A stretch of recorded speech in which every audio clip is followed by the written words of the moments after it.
Chapter 9.1 question number 5।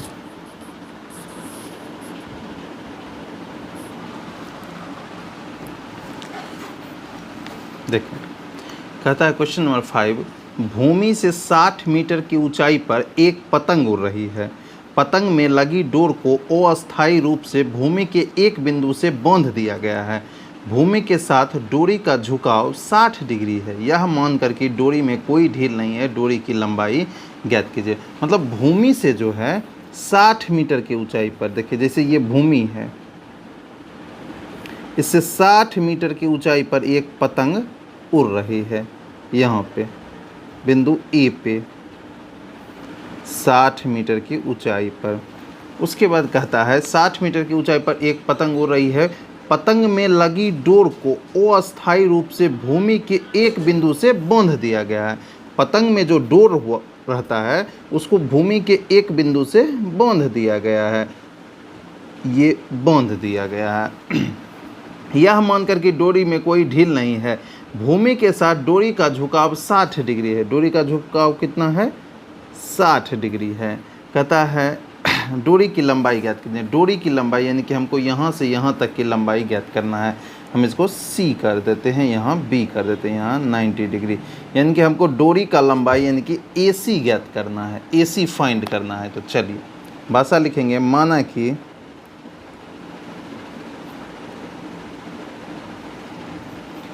ए सी एक डोरी है, पतंग की डोरी है, जिसकी लंबाई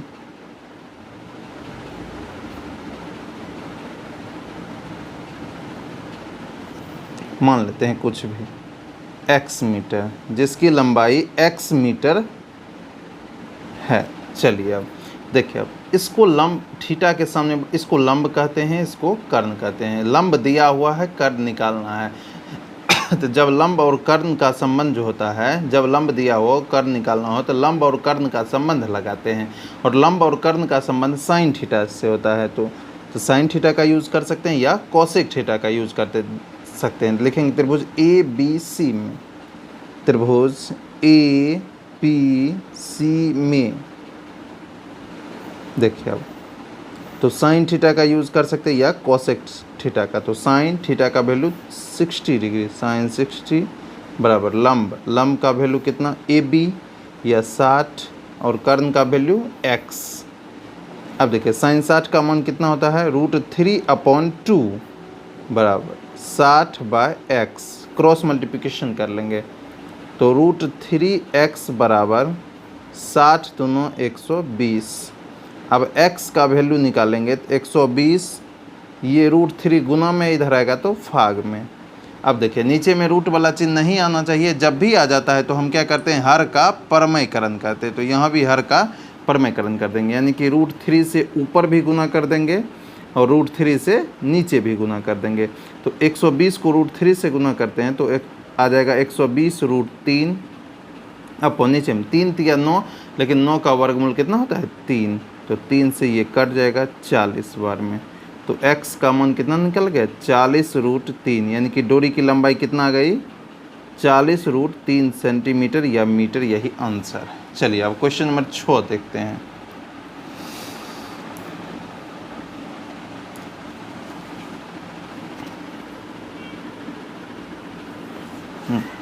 क्वेश्चन नंबर 6 कहता है 1.5 मीटर लंबा एक लड़का 30 मीटर ऊंचे भवन से कुछ दूरी पर खड़ा है। देखिए एक 30 मीटर ऊंचा भवन है। देखिए ये हो गया मेरा 30 मीटर ऊंचा भवन। तो क्या कहता है क्वेश्चन में? एक लड़का 1.5 मीटर लंबा एक लड़का 30 मीटर ऊंचे भवन से कुछ दूरी पर खड़ा है। तो 30 मीटर एक भवन बना लिए और 1.5 मीटर लंबा एक लड़का बना लेते हैं, यानी कि 1.5 मीटर लंबा एक लड़का हो गया जो 30 मीटर ऊंचे भवन से कुछ दूरी पर खड़ा है। कहता है जब वह ऊंचे भवन की ओर जाता है तब उसकी आँख से भवन के शिखर का उन्नयन कोण 30 डिग्री से 60 डिग्री हो जाता है। बताइए कि वह भवन की ओर कितनी दूरी तक चलकर गया है। तो देखिए जब यह लड़का जो है ऊंचे भवन की ओर जाता है, किधर, तो इस साइड की ओर, हम मान लेते हैं ए बी एक भवन है, तो जब वह लड़का 1.5 मीटर लंबा एक लड़का 30 मीटर ऊंचे भवन की ओर जाता है, तब उसकी आंख से उन्नयन कोण 30 डिग्री से 60 डिग्री हो जाता है, यानी कि पहले 30 डिग्री था। तो देखिए उन्नयन कोण किसको कहते हैं, जब आंख और वस्तु के द्वारा दृष्टि रेखा के बीच बने कोण को उन्नयन कोण कहते हैं। यानी कि पहले कोण था मेरा 30 डिग्री, 30 डिग्री, और जब वह ऊंचे भवन की ओर कुछ दूरी पर गया, तो लड़का का आंख यहाँ है, जब कुछ दूरी तय करके गया तो उसके आंख से उन्नयन कोण 30 डिग्री से कितना हो गया, 60 डिग्री हो गया, यहाँ 60 डिग्री हो गया। तब कहता है वह बताइए कि वह भवन की ओर कितनी दूरी तय करके गया, मतलब यहाँ से जो है यहाँ तक वह कितना दूरी तय किया, वही हमको निकालना है। तो हम यहाँ मान लेते हैं x, हम मान लेते हैं x दूरी तय करके गया है। तो यहाँ नीचे से एक चिन्ह पार लेंगे, तो यहाँ x है, तो ये भी कितना हो जाएगा x, आयत के नियम से। ये 1.5 है तो ये भी लंबाई हो जाएगी 1.5, ये 1.5 है तो ये भी हो जाएगा 1.5 मीटर है।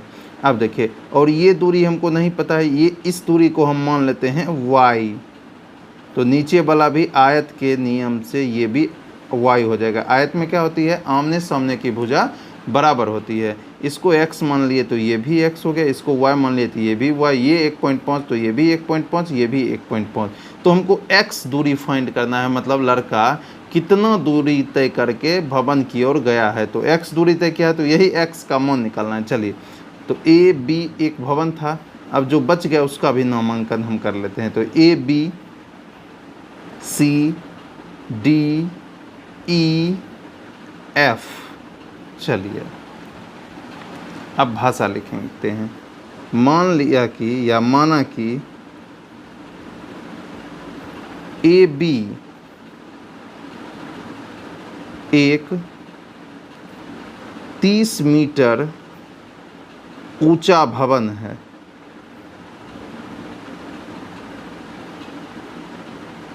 तथा भवन से कुछ दूरी पर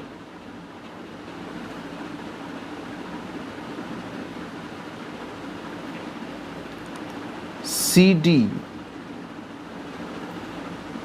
डी एक लड़का है जिसकी लंबाई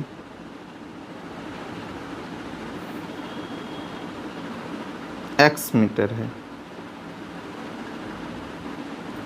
नहीं 1.5 मीटर है, सॉरी 1.5 मीटर है। और भाषा को हम बढ़ाना चाहेंगे तो लिखेंगे लड़का D से E तक पहुंचने में x दूरी तय करके गया है, हमको यही निकालना है। लेकिन हम इतना ही, भाषा ज़्यादा हो जाता है, इनफ हो जाता है, इसलिए हम इतना ही लिखेंगे। अब देखिए अलग अलग त्रिभुज मिलेंगे, तो सबसे पहले या तो देखिए, अब सबसे पहले ये देखिए ए बी पूरा है 30 मीटर, लेकिन जब भी कोई भी त्रिभुज मिलेंगे, जैसे ए डी एफ मिलेंगे या ए ई एफ मिलेंगे, तो त्रिभुज वाला पार्ट मेरा यहाँ से ले करके यहाँ तक ही है, ये पूरा नहीं है। तो हम क्या करेंगे, सबसे पहले ए एफ निकालेंगे। तो ए एफ निकालने के लिए हम क्या करेंगे, पूरे ए बी में से, पूरे में से ये इतनी दूरी को घटा देंगे तो मेरा ए एफ निकल जाएगा। फिर से देखें, ए एफ निकालने के लिए क्या करना पड़ेगा, ए बी में से घटाना पड़ेगा किसको, एफ बी को या बी एफ को। देख, ये पूरी दूरी में से इतनी दूरी जब घटा देंगे तो ये त्रिभुज वाला पार्ट जो है लंब, वो निकल जाएगा। तो ए बी था पूरा टोटल 30 और बी एफ है 1.5, तो 30 में से जब 1.5 घटाएंगे तो आएगा 28.5 मीटर, यानी कि त्रिभुज वाला पार्ट में आता है 28.5 मीटर है। चलिए अब अलग अलग त्रिभुज में लेंगे और सवाल को सॉल्व कर देंगे। तो सबसे पहले बड़े त्रिभुज में ही ले लेते हैं, त्रिभुज ए डी एफ में, त्रिभुज ए डी एफ में, त्रिभुज ए डी एफ में देखिए अब तो इसको लंब कहते हैं और इसको आधार कहते हैं। तो लंब और आधार का संबंध किससे होता है? या तो टेन से या कॉट से। तो हम किसी का भी यूज कर सकते हैं। तो टेन का ही यूज करते हैं। तो टेन बड़े त्रिभुज में थीटा का मान 30 डिग्री 30 डिग्री बराबर लंब। तो बड़ा त्रिभुज में लंब का मान कितना है? 28.5 बटा आधार। आधार का वैल्यू कितना है? यहाँ से यहाँ तक, यानी कि यहाँ से यहाँ तक की दूरी x है, यहाँ से यहाँ तक की दूरी y है। तो क्या हो जाएगा? x plus Y.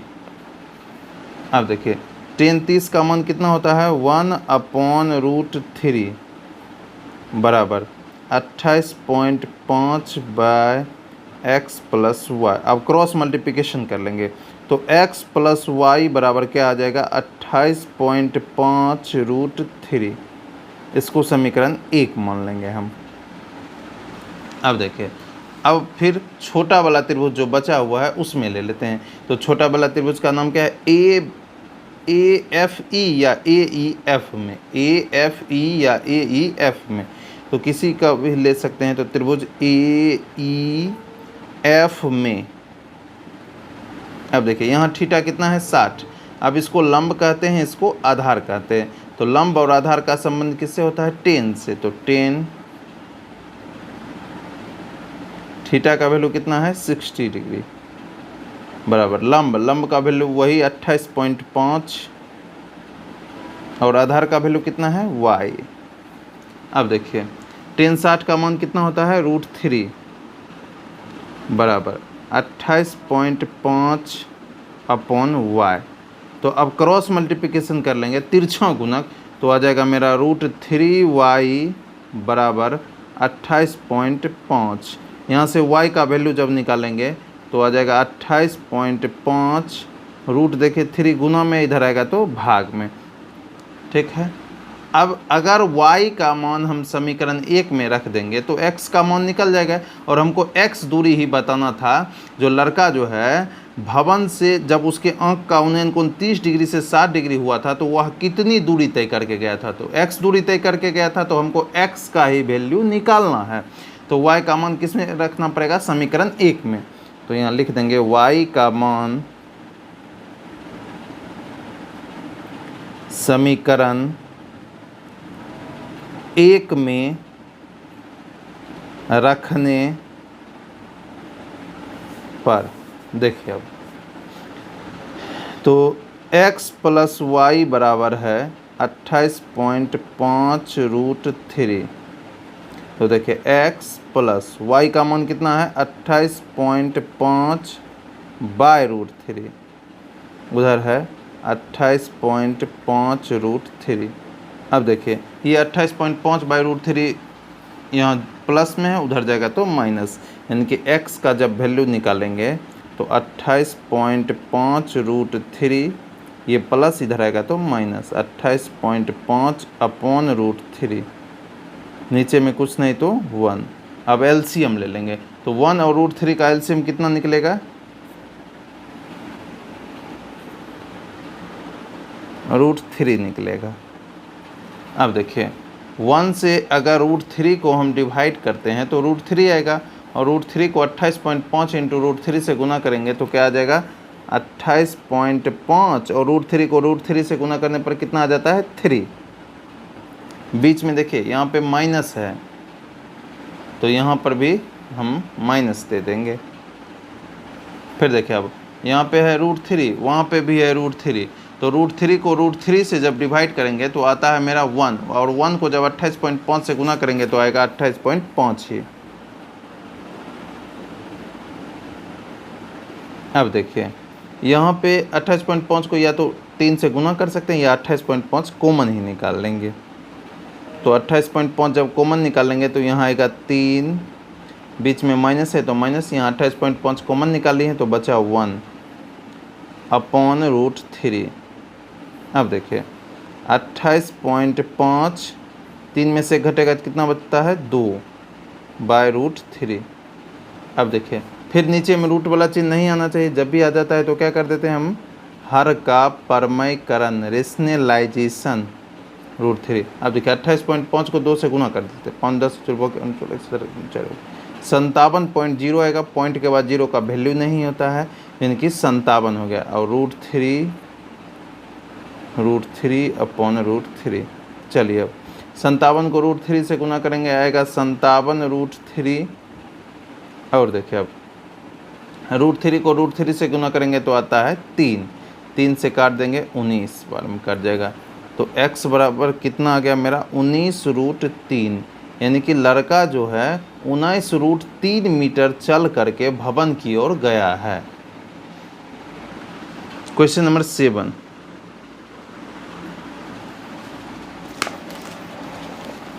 देखिए क्या कहता है भूमि के एक बिंदु से 20 मीटर ऊंचे भवन के शिखर पर, भूमि के एक बिंदु से 20 मीटर ऊंचे भवन के शिखर पर लगी एक संचार मीनार के तल और शिखर का उन्नयन कोण क्रमशः 45 डिग्री और 60 डिग्री है। मीनार की ऊंचाई ज्ञात करें। देखिए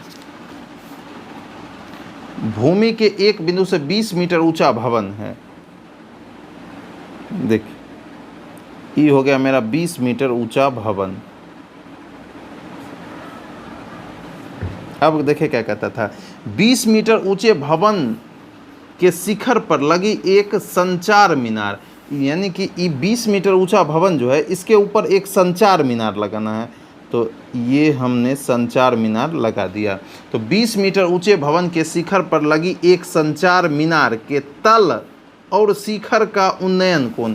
तो देखिए ये जो संचार मीनार है इसका हम नामांकन कर लेते हैं ABC।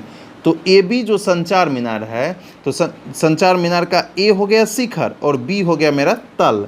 संचार मीनार में A हो गया मेरा शिखर और B हो गया तल। तो कहता है संचार मीनार के तल और शिखर के उन्नयन कोण क्रमशः मतलब देखिए अब ये हो गया मेरा क्षैतिज तल या धरती। तो कहता है संचार मीनार के तल और शिखर के उन्नयन कोण क्रमशः मतलब होता है पहला के बराबर होगा, दूसरा के बराबर होगा। तो यानी कि पहले तल और तब शिखर, तो पहले तल यानी कि ये संचार मीनार का ये तल है, तो तल का उन्नयन कोण 45 डिग्री था, तो 45 डिग्री और शिखर तो देखिए शिखर यानी कि A से ये हो गया, शिखर का उन्नयन कोण 60 डिग्री है। तो तब कहता है हमको मीनार की ऊंचाई ज्ञात करें, यानी कि संचार मीनार की ऊंचाई हमको ज्ञात करना है। तो चलिए सबसे पहले हम भाषा लिखते हैं। माना कि यहाँ नामांकन ABC यहाँ D कर लेते हैं। तो AB एक संचार मीनार है, माना कि AB एक संचार मीनार है। इसकी भी ऊंचाई को कुछ मान लेते हैं, हम मान लेते हैं संचार मीनार जो है H मीटर लंबा है। तो AB एक संचार मीनार है जिसकी ऊंचाई या जिसकी लंबाई कुछ भी लिख सकते हैं, तो जिसकी ऊंचाई H मीटर है, और भाषा लिख सकते हैं लेकिन बस हो गया। चलिए अब तो हमको संचार मीनार यानी कि H ज्ञात करना है। तो H जो है हम कैसे ज्ञात कर पाएंगे, तो ऐसा करते हैं, इसको लंब कहते हैं छोटे वाले त्रिभुज में, छोटू त्रिभुज का नाम है BCD। तो ये है 20 मीटर लंब दिया हुआ है।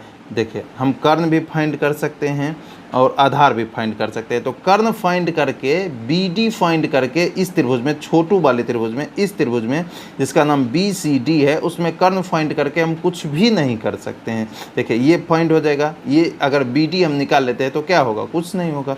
लेकिन अगर हम CD निकाल लेते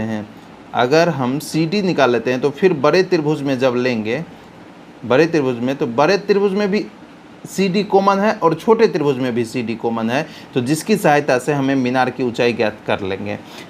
ठीक है, लेकिन ये कर्ण जो है BD ये न बड़ा त्रिभुज और छोटा त्रिभुज में कॉमन नहीं है, इसलिए हम CD ज्ञात करेंगे। तो CD की लंबाई को हम x मान लेते हैं।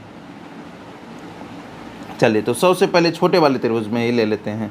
तो त्रिभुज BCD में, किसमें, BCD में अब देखिए, इसको लंब कहते हैं, इसको आधार कहते हैं। तो लंब और आधार का संबंध किससे होता है? टेन से। तो टेन और थीटा का वैल्यू कितना है? 45 डिग्री। तो टेन 45 डिग्री बराबर लंब, लंब का वैल्यू 20 बाय आधार, आधार का वैल्यू x है। अब देखिए टेन 45 का मान कितना होता है? 1 बराबर 20 बाय x। अब तिरछा गुणक कर लेंगे हम यहाँ, जिसको क्रॉस मल्टीप्लिकेशन भी कहते हैं इंग्लिश में, तिरछा गुणक। देखिए आप x को 1 से गुना करेंगे तो x, और 20 से कम 20, यानी कि x बराबर 20 मीटर निकल गया। अब देखिए आगे, अब फिर बड़े वाले त्रिभुज में लेंगे। बड़े वाले त्रिभुज का नाम क्या है? ACD या ADC, ACD या ADC। चलिए, तो त्रिभुज ACD में फिर देखिए ये पार्ट कॉमन था, तो इस पूरे तो 10 इसको लंब कहेंगे, ये पूरे त्रिभुज में AC को लंब कहेंगे और CD को आधार कहेंगे। तो लंब और आधार का संबंध या तो 10 से होता है या कॉट से। तो हम किसी का भी यूज कर सकते हैं, तो 10 का ही यूज करते हैं। तो देखिए 10, और बड़े त्रिभुज में थीटा का मान कितना है? 60 डिग्री। तो 60 डिग्री बराबर लंब, लंब का वैल्यू हो जाएगा मेरा, देखिए AC। तो AC बाय आधार का वैल्यू कितना है? CD या x लिख सकते हैं, तो CD। अब देखिए 10 60 का मान कितना होता है? √3 AC। तो AC का वैल्यू यहाँ से यहाँ तक h है, यहाँ से यहाँ तक 20 है। तो इसको लिख सकते हैं h + 20 या 20 + h। तो कुछ भी हम लिख देते हैं, तो h + 20 ही लिख देते हैं। अब देखिए बाय CD का वैल्यू है x। अब नीचे में कुछ नहीं तो 1। अब क्रॉस मल्टीप्लिकेशन या तिरछा गुणक करेंगे, तो √3x बराबर, इसको 1 से गुना करेंगे तो h + 20। इसको समीकरण 1 मान लेते हैं, इसको 2 मान, या तो इसी को a मान लीजिए, 1 मान लीजिए, इसको 2 मान लीजिए। अब देखिए x का मान जो है हम समीकरण 2 में रखेंगे, बस h का मान निकल जाएगा। तो यहाँ लिखेंगे x का मान समीकरण 2 में रखने पर, तो समीकरण 2 में क्या है? √3x बराबर h + 20। अब देखिए तो √3 और x का वैल्यू यहाँ पे कितना निकाले हैं? 20। तो यहाँ 20 लिख देंगे बराबर h + 20। अब देखिए इसको इससे गुना करेंगे तो आएगा 20 √3 बराबर h + 20। अब ये प्लस 20 है, इधर आएगा तो -20, यानी कि 20 √3 - 20 बराबर h। अब h बराबर यहाँ पे 20 कॉमन ले लेते हैं, तो यहाँ बचा कितना? √3, 20 कॉमन ही ले लिए 1। इतना ही मीटर आंसर हो जाएगा संचार मीनार की ऊंचाई। ऐसे हम यहाँ पे √3 का मान भी धर सकते हैं 1.732। देखिए कैसे, सो देखिए h बराबर 20, √3 का मान होता है 1.732 - 1। तो h बराबर देखिए 20। अब इसमें से इसको घटा लेंगे, तो जब यहाँ कुछ नहीं तो गुना, घटाएंगे तो आएगा 0.732। अब गुना कर लेते हैं, तो h बराबर मेरा आ जाएगा 2 दूनी 4, 3 दूनी 6, 7 दूनी 14, 1 0।